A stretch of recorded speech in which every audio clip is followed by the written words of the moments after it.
how to connect Instagram to Discord account.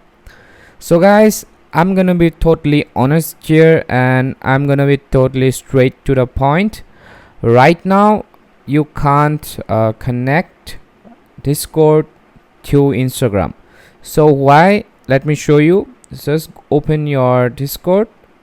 First open your Discord and go to your account here and go to the settings here.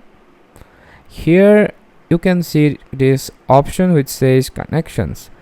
Now you can, as you can see here, you can connect to all these different application including Facebook. So but the thing is that Instagram is not yet updated here. Instagram is not added here. Maybe in the future Instagram will be added here, but right now there is no such option to connect into Instagram. But you can connect to Facebook.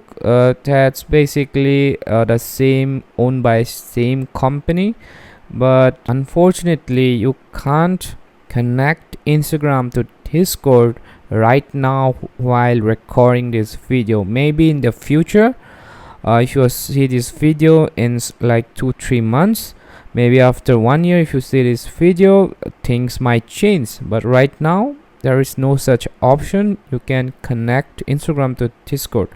So don't waste time trying to do things. This is what it is, and I hope you don't get mad because of telling the truth. Okay, thanks for watching and have a great day.